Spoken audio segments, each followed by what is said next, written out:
পর্দার আড়ালের মাদেরকে বলছে, মা গো শোনো, আজকে মা গো তোমার আমার ইমান কেমন দুর্বল হয়ে গেছে মা।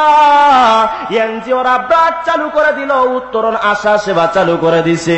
আমার মা বোনদেরকে 3,000 5,000 টাকার লোভ দেখানোর পরে অনেক মা বোন এমন দেখা যায় স্বামীরে 3 তালাকের ডিভোর্স নামা দিয়া চইলা আইসা বেপরদা হইয়া সাইকেল চালায়। ঠিক কিনা জোরে বলেন? কেমন ইমান হইল মা তোমার আমার? এখন তো এলাকার অবস্থাটা এমন, শিল্পপতির মেয়ে যদি হয়ে যায়, আরে সামান্য কিছু টাকার মালিক যদি কোনো মেয়ে হয়ে যায়, এখন এই মেয়ে বোরকা পরতে তার ফ্যাশন নষ্ট হয়। ঠিক কিনা জোরে বলেন? নারী জাতির ফ্যাশন এখন ল্যাংটা খোলা মেলা, নারী জাতির ফ্যাশন এখন ল্যাংটা খোলা মেলা। ওরে চাওয়া তাদের পাখি জামা আবার কিরণ মালা। ঠিক কিনা জোরে বলেন? বোরকা পরে টাইট ফিট, তাকায় আকা বাঁকা, যুবক ধ্বংস হইল খাইয়া নারী জাতির ধোকা। আইলা নামাজ কারা দিবে আরো করবে মেকআপ, আইলা নামাজ কারা দিবে আরো করবে মেকআপ। ওরে উপরে ফিটফাট, ওদের ভিতর সদর ঘাট। সতী নারী স্বামী বক্তা, থাইকো পর্দার আড়ালে, নইলে কিন্তু করবে ধাওয়া পুরুষ নামক বিড়ালে। আজকে কথা কইতে গেলে আমরা হয়ে যাই তেতুল হুজুর। ঠিক কিনা জোরে বলেন? আসেনি এই নাস্তিক জানোয়ার, আসেনি এলাকায়? ওই তেতুল হুজুর, হুজুর কেন মহিলাদেরকে তেতুলের সাথে উদাহরণ দিলেন? ও শিক্ষিত সমাজের ভদ্র মানুষ, আমি আপনার কাছে প্রশ্ন করি, একজন হুজুর যদি মহিলাদের তেতুলের সাথে উদাহরণ দিলে সমস্যা হয়, আমার প্রশ্ন হলো, বাংলাদেশের এক জাতীয় কবি, নাম নেব না, লিখছেন মহিলারা রসগোল্লার মতো, যেদিকেই চাপ দিবা রস পড়বে। নাউজুবিল্লাহ বলেন। আর একজন শিল্পী আছে সাবিনা ইয়াসমিন, চিনেন রে? কয় যৌবন আমার লাল টমেটো।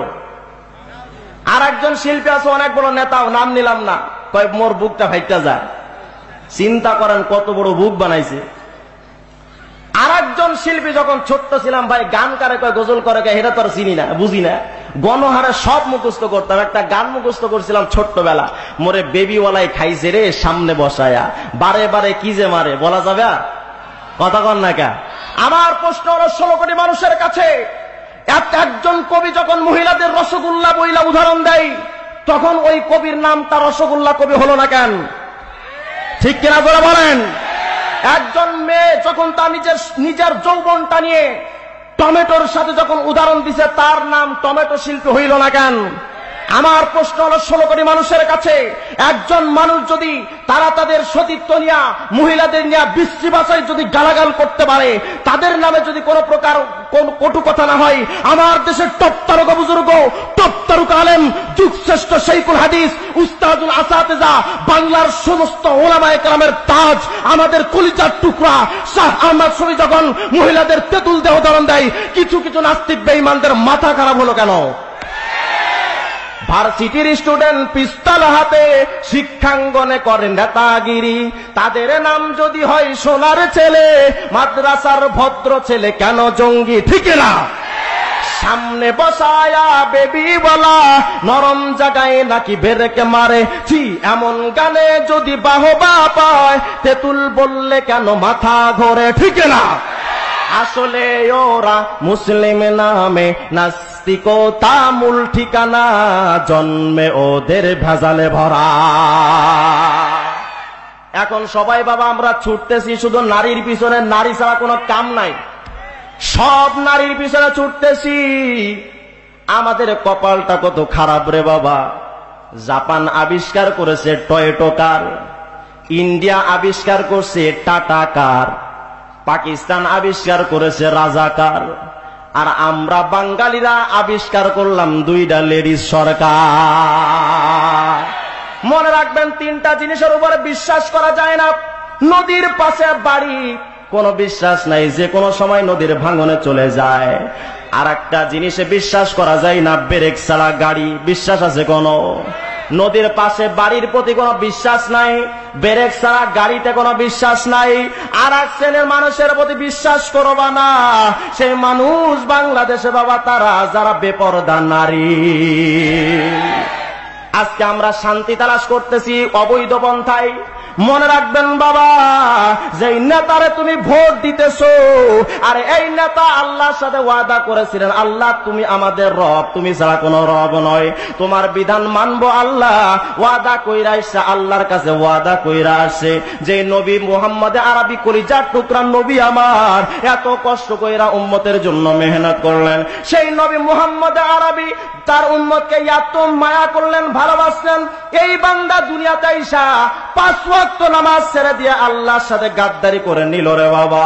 যেই নেতা দুনিয়াতে আসছে বাবা, এই নেতা তোমার নবীর সাথে গাদ্দারি কইরা দাড়িতে বেলেট মাইরা একেবারে শেষ করে দিল। আরে যেই নেতা আল্লাহর সাথে গাদ্দারি করতে পারে, যেই নেতা নবীর সাথে গাদ্দারি করতে পারে, ওই নেতা জনগণের সাথে অবশ্যই গাদ্দারি করবে, কোনো সন্দেহ নাই। স্বাধীন বাংলা পালালো কোথায়, চারিদিকে হাহাকার দুই দলের ঠেলায়। ঠিক কিনা জোরে বলেন? যাইরে যাইরে জীবন জ্বলে যায়, পড়েছে বাংলা রাজনীতির চিপায়। ঠিক কিনা? একদিকে খালেদা, একদিকে হাসিনা, একদিকে হাসিনা, একদিকে খালেদা, আবার চাচা এরশাদেরও মাথার বেল বেরেক তো নাই। ঠিক না? হাইরে হাইরে বাংলা বাংলা নাই, বাংলা ধ্বংস নারীর ক্ষমতায়, নাইরে নাইরে মামা শান্তি নাই, শান্তি পাইবা তুমি মদিনাওয়ালা। মনে রাখবেন বাবা, আল্লাহর মহব্বত করবা, আল্লাহর বিধানের মধ্যে সীমাবদ্ধ থাকবা। আল্লাহর মধ্যে যখন তোমার আল্লাহর বিধানের মধ্যে তুমি থাকতে পারবা, এমন শান্তি পাইবা। অনেক মহিলারা অভিযোগ করে, হুজুর আমার স্বামী আমারে ভালোবাসে না। কেমনে ভালোবাসবে মাগো, কেমনে ভালোবাসবে তোমারে? তোমার স্বামীর সামনে দেখো তো স্টার জলসা, তোমার স্বামীর সামনে জি বাংলা, যখন স্টার জলসার জি বাংলা তোমার স্বামী যখন দেখে, অনেক সুন্দর নায়িকা তো তোমার স্বামীর চেহারার সামনে ভাসে, মেকআপ কইরা যে নায়িকা টিভির পর্দার সামনে আসলো, মা তোমার স্বামী যখন মেকআপ করা সুন্দরী রমণীর চেহারার দিকে যখন তাকাইলো, তখন ওই নায়িকা তোমার স্বামীর কাছে মজা লাগছে। এরপরে যখন তোমার দিকে তাকাই দেখে আমার জরিনার অবস্থা এমন কে, তখন মাগো তোমার স্বামী আর তোমারে ভালোবাসে না। স্বামীর ভালোবাসা যদি পাইতে চাও মা, তোমার স্বামীরে 3 চিল্লায় পাঠা দাও, তোমার স্বামীর চরমনায় পাঠাও, তোমার স্বামীর চোখের উপরে নাজায়েজের পর্দা লাগা দাও।